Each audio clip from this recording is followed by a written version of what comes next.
નમસ્કાર વિદ્યાર્થી મિત્રો, હું ચેતન પ્રજાપતિ।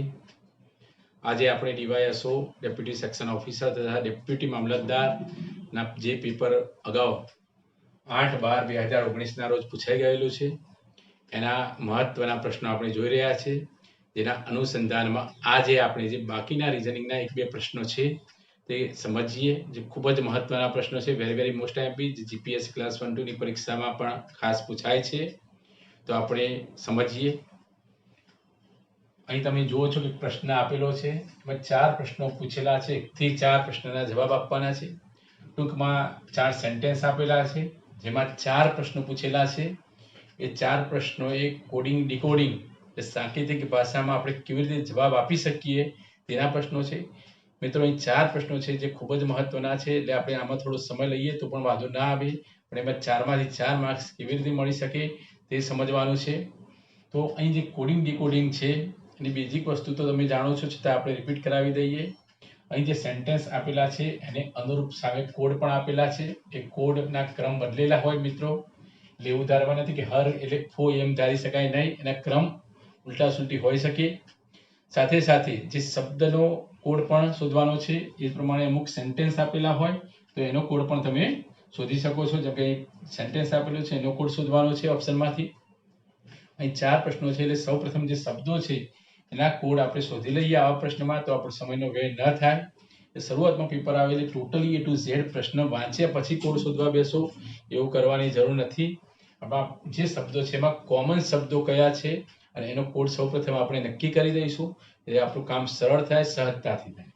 જેમ કે બંને તરફના કોડ આપેલા છે। અહીં એક સેન્ટેન્સ આપેલું છે, હર આઈડિયા હેઝ મેરિટ, તો અહીં કોડ છે FOLABUNA। તે જ પ્રમાણે દરેકના કોડ આપેલા છે મિત્રો। તો સૌપ્રથમ જે કોમન શબ્દ, જેમ કે ડાબી તરફથી અથવા જમણી તરફથી જે કોમન શબ્દ છે તે શોધીને તમે એનો જવાબ આપી શકો। જેમ કે અહીં નિરીક્ષણ કરો, આ બાજુથી શરૂઆત કરો તો પણ ચાલે। જેમ કે FO, તો બીજે ક્યાં તમને FO દેખાય છે? તો ના। તો ચલો LA, તો LA બીજે ક્યાં દેખાય છે? હા, અહીં પણ છે, બે જગ્યાએ જ છે। જો તમે નિરીક્ષણ કર્યું, સૌપ્રથમ મહત્તમ શબ્દ હોય એવો શોધવા પ્રયત્ન કરી। જેમ કે BO છે, તો અહીં પણ BO છે, તો અહીં નથી। અહીં NA શબ્દ છે, અહીં પણ NA શબ્દ છે, બીજે ક્યાંય NA શબ્દ છે? તો હા, અહીં પણ NA શબ્દ છે, એટલે NA એ 3માં કોમન છે। એટલે કે NA અહીં પણ છે, NA અહીં શબ્દ પણ છે, NA અહીં શબ્દ પણ છે। આનો અર્થ એ થયો કે જે ત્રણેય સેન્ટેન્સ છે, સેન્ટેન્સ નંબર 1, 2 અને 4, એમાં NA કોમન છે। આનો અર્થ કે કોઈ ત્રણેય સેન્ટેન્સમાં કોમન શબ્દ આવતો હોય એ એનો કોડ થઈ શકે। જેમ કે પહેલું સેન્ટેન્સ, બીજું સેન્ટેન્સ, ત્રીજા સેન્ટેન્સમાં કોમન શબ્દ કયો છે તમે જોઈ શકો છો, એ નિરીક્ષણ કરવાનું। જેમ કે મેરિટ આપેલો છે, તો આ વાક્યમાં મેરિટ છે, તો હા, અહીં પણ મેરિટ શબ્દ છે, તે પ્રમાણે અહીં પણ મેરિટ શબ્દ છે। આ જે મેરિટ શબ્દ થયો, હું રાઉન્ડ કરું છું સમજૂતી માટે, કે મેરિટ શબ્દનો કોડ શું થશે? ના થશે। આ ખાસ યાદ રાખવાનું છે, એટલે હું લખી દઉં છું NA, જેથી આપણે કામ આગળ જતા। ચલો, તે જ પ્રમાણે બીજો કોઈ શબ્દ કોમન છે તો આમાંથી પણ જોઈ શકાય। જેમ કે હાલ જ આપણે જોયું કે LA શબ્દ છે, અહીં પણ LA શબ્દ છે, તમે જોઈ શકો છો। બીજે કે LA શબ્દ છે તો નથી, બરાબર। અહીં જે મળી ગયા એને આપણે કેન્સલ કરી દઈએ, એ આપણું કામ સરળ થઈ જાય। ચલો, LA શબ્દ ક્યાં છે તે ખાસ ધ્યાન રાખવાનું છે તમારે। ચલો, અહીં પણ LA શબ્દ છે, અહીં પણ LA શબ્દ છે, પહેલા બીજામાં કંઈ કોમન છે? તો હા, અહીં હેઝ છે, અહીં હેઝ છે, માટે એનો કોડ આવી શકે। માટે અહીં જે LA છે, LA, આ બંનેમાં કોમન છે, એટલે અહીં હેઝ પણ કોમન છે, તમે જોઈ શકો છો। હેઝ નો કોડ થશે LA, એટલે આપણે બે કોડ મળી ગયા। ઓકે, બે શબ્દો બાકી વધે છે, તમે જોઈ શકો છો, નિરીક્ષણ કરી શકો છો। પછી આ બાજુથી પણ તમે શરૂઆત કરી શકો। જેમ કે અહીં હર શબ્દ છે, અહીં પણ હર શબ્દ છે, અહીં હર શબ્દ છે, તે પ્રમાણે હર શબ્દ અહીં પણ છે। તો પહેલામાં ત્રીજામાં કઈ કોમન છે તમે જોઈ શકો છો। અહીં FO છે, તો એ નથી। BO છે, BO છે, આ BO કોડ જે છે એ કોનો થશે મિત્રો? હળનો થઈ શકે। હળનો કોડ થશે BU, અહીં હું લખી દઉં છું એટલે ખ્યાલ આવે તમને, BU। આ પ્રમાણે દરેકના કોડ તમે શોધી શકો છો અને એ પ્રમાણે આગળ વધી શકો છો, પણ એ માટે તમારે થોડી પ્રેક્ટિસની પણ જરૂર પડશે। ચલો, હજી જે બાકી વધ્યો શબ્દ એ જોઈ લઈએ। તો કઈ FO શબ્દ છે, તમે જોઈ શકો છો, અહીં FO શબ્દ, તો આઈડિયા કોનો કોડ થશે? આઈડિયાનો કોડ થશે FO, થઈ શકે, મળી શકે। ટૂંકમાં કોમન શબ્દ કોમન એના કોડ અથવા કોડથી શરૂઆત કરો ને શબ્દ જુઓ તો પણ આવા પ્રશ્નોના જવાબ આપણે મળી શકીએ. ચલો હજી આપણે આગળ વધારીએ કામ.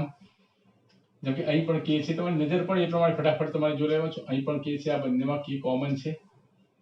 અહીં પણ કે છે તે પ્રમાણે અહીં પણ કે. તો ચલો બીજા સેન્ટેન્સ અને ચોથા સેન્ટેન્સમાં કોમન કોઈ શબ્દ છે તમે જુઓ.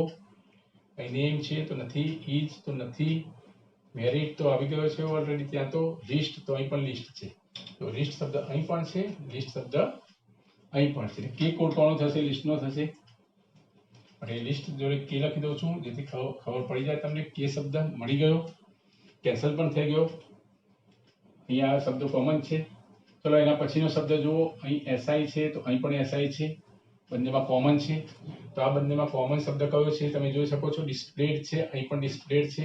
એટલે ડિસ્પ્લેડનો કોડ જે થશે, ડિસ્પ્લેડનો કોડ એસઆઈ થઈ શકે. એસઆઈ અહીં પણ છે, એસઆઈ અહીં પણ છે, માટે એસઆઈ થઈ શકે.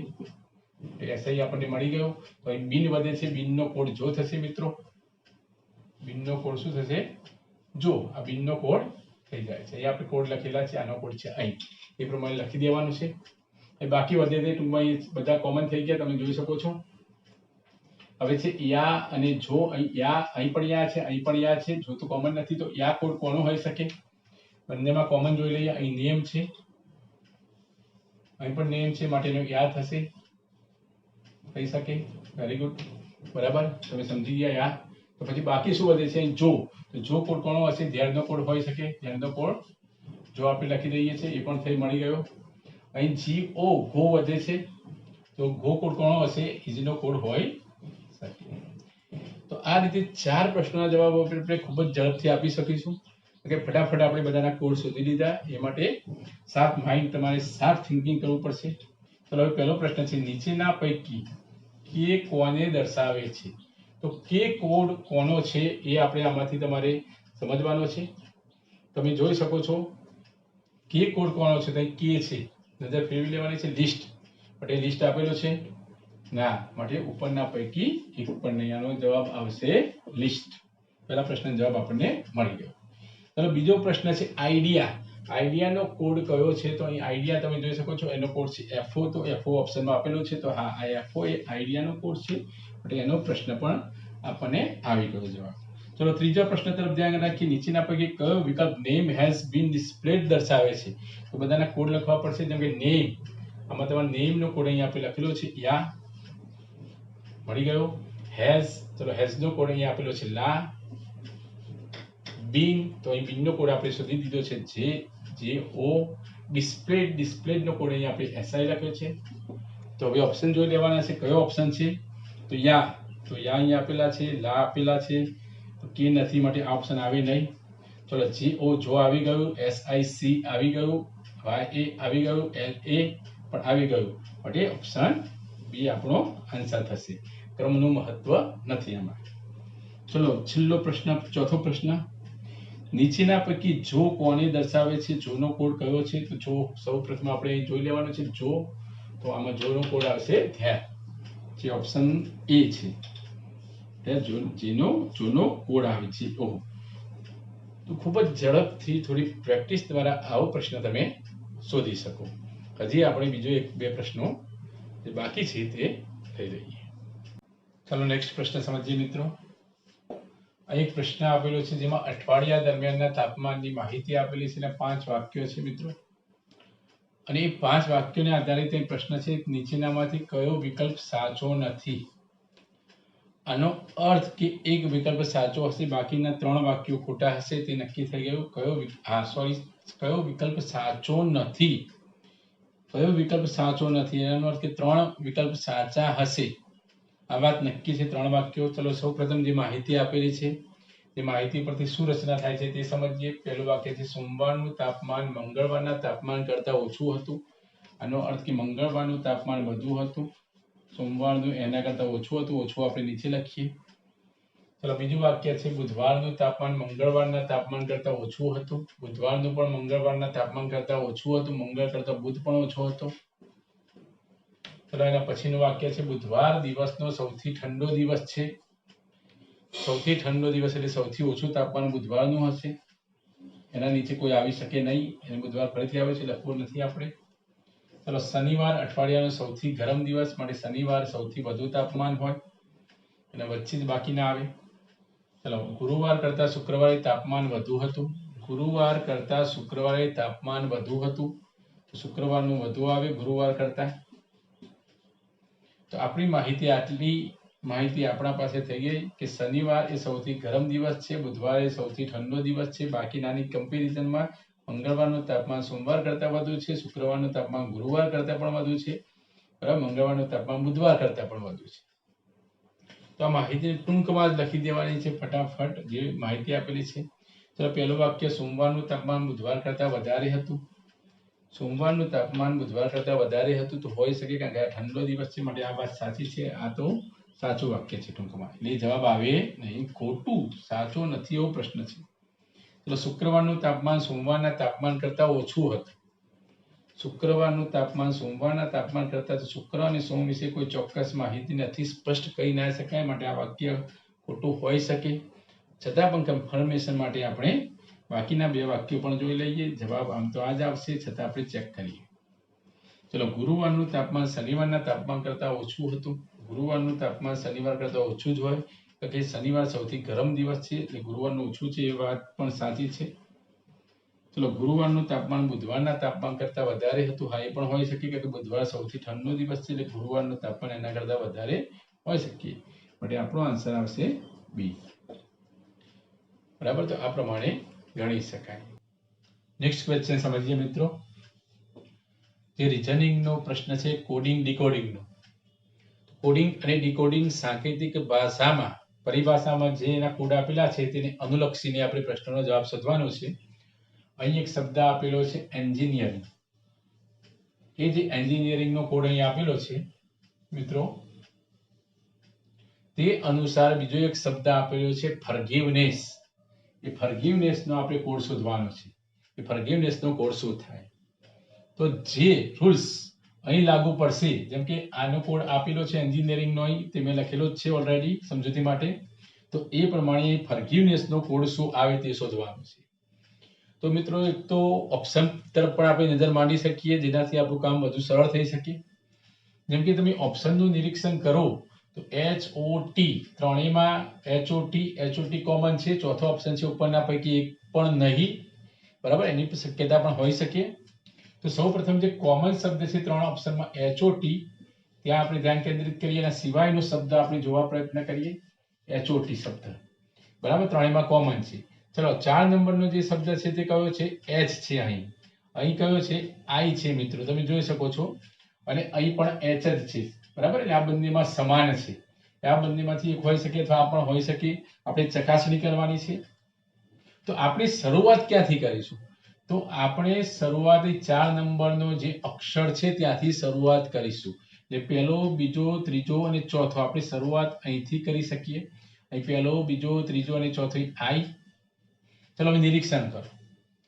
જે આલ્ફાબેટના આ પ્રશ્નમાં તમારે ક્રમ કરવા મહત્વના છે, જેમ કે A1, B2, C3, D4, E5, F6, એ પ્રમાણે પ્રત્યેક અક્ષર જે આલ્ફાબેટના છે તેના ક્રમ યાદ રાખવા ફરજિયાત છે ને યાદ હોવા જ જોઈએ. તો I પછી J આવે છે. તો ચલો G પછી શું આવે? તો G પછી H આવી શકે, આપણે જાણીએ છીએ. I પછી J આવે છે મિત્રો, નિરીક્ષણ કરો. G પછી H આવી શકે તો બરાબર છે H. એનો અર્થ એ થયો કે અહીં જે છે ઓપ્શન એમાં I આવશે નહીં, આવવાની સંભાવના નથી. એટલે આપણે હવે ધ્યાન પ્રથમ ઓપ્શન અને બીજા ઓપ્શન પર વધુ ધ્યાન કેન્દ્રિત કરવાનું છે. તો બીજો કયો શબ્દ કોમન છે જોઈ લો તમે, જેમ કે KXG પણ બધામાં બંનેમાં છે. અહીંયા KXG છે, અહીંયા KXG. અહીં આ અલગ પડે છે, તમે નિરીક્ષણ કરી શકો છો. તો અહીં કયો અક્ષર અલગ પડે છે? G અક્ષર અલગ પડે છે. તો અહીં કયો નિયમ લાગે છે? આ એ પાછળથી 1, 2, 3, 4 નંબરનો છે. તો અહીં પાછળથી 4 નંબરનો કયો છે? 1, 2, 3 અને 4. અહીં R છે, એના તરફ ધ્યાન કેન્દ્રિત કરીએ. તો ચલો R છે, અહીં U છે. RSTU એટલે ST બે વચ્ચે આવે છે, પછી U આવે છે. અથવા ક્રમ પણ યાદ રાખી શકો, જેમ કે R નો ક્રમ 18 છે, U નો ક્રમ 21 છે, બરાબર. 18 ને 3 21, એ પ્રમાણે પણ તમે ચાલી શકો. ચલો તો એ જ રૂલ્સ પ્રમાણે અહીં શું છે 1 2 3 4 ચાર નંબરના તરફ આપણે ધ્યાન કેન્દ્રિત કરી શકીએ. તો અહીં વચ્ચે કઈ આવશે એન ઓ પી વચ્ચે આવે પછી ક્યુ આવી શકે ક્રમ અનુસાર અથવા 14 ને 3 17 ક્યુ આવી શકે. તો ક્યુ ઓપ્શન કયામાં છે એ આપણે જોઈ શકીએ છીએ. આમાં અહીં જે આર ઓપ્શનમાં આપેલો છે જે આવી શકે નહીં, અહીં ક્યુ ઓપ્શનમાં છે તમે નિરીક્ષણ કરી શકો, માટે આપણો જવાબ આવશે બી. એટલે બી ઓપ્શન એ આપણો જવાબ થયો. એટલે થોડા અભ્યાસ દ્વારા આવા પ્રકારના પ્રશ્નો તમે ખૂબ જ ઝડપથી કરી શકો. અને હજી કન્ફર્મેશન તમારે મેળવવું હોય તો પ્રત્યેકનું તમે નિરીક્ષણ કરી શકો છો. એ પ્રમાણે જે કોમન છે એ જોવાની જરૂર નથી મિત્રો, છતાં જોવું હોય તો તમે ચેક કરી શકો છો કે ત્રણેયમાં HO છે, HOT છે તો કોમન જ છે એટલે જોવાની જરૂર નથી. તો આ પ્રમાણે આપણા પ્રશ્નનો જવાબ આવશે બી. તો મિત્રો આજે DYSO નું જે પેપર હતું, ડેપ્યુટી સેક્શન ઓફિસર તથા ડેપ્યુટી મામલતદાર, જેનું પેપરનું સોલ્યુશન જે જીપીએસસી સંસ્થા દ્વારા લેવામાં આવે છે એ પેપરનું આપણે સંપૂર્ણ સોલ્યુશન કરેલું છે. આગળના વિડીયો જે મૂકેલા છે લગભગ 3 વિડીયો આના જ પેપરના સોલ્યુશનના મૂકેલા છે, જે તમે જોઈ શકો છો. એટલે ટુ ઝેડ મહત્વના જે બધા પ્રશ્નો છે એમાં સમાવેશ થઈ જાય છે. ખૂબ જ ટૂંકી રીતે, સરળ રીતે, સહજ રીતે, શોર્ટ ટ્રિક્સ મેથડ સાથે કોન્સેપ્ટ ક્લિયર થાય એ પ્રમાણે આ પેપર આપણે સોલ્યુશન કરાવ્યું છે. છતાં પણ કન્ફ્યુઝન હોય તમારે, તમે કોમેન્ટ બોક્સમાં કોમેન્ટ કરી શકો છો, બરાબર. અને બીજું કંઈ એની પ્રોબ્લેમ હોય તો પણ તમે કોમેન્ટ કરી શકો છો. અને સાથે સાથે જો આ વિડીયો તમને અનુકૂળ આવ્યો હોય તો તમે એને લાઈક કરી શકો છો તથા તમારા મિત્ર વર્તુળમાં તેને શેર પણ કરી શકો છો. તથા જો ચેનલને સબસ્ક્રાઇબ ન કરી હોય તો ચોક્કસપણે ચેનલને સબસ્ક્રાઇબ કરતા રહેજો, જેથી તમામ જે વિડીયો છે એની નોટિફિકેશન તમને મળતી રહે. તો આજે આપણે આટલે સુધી જોઈએ છીએ. Have a good day.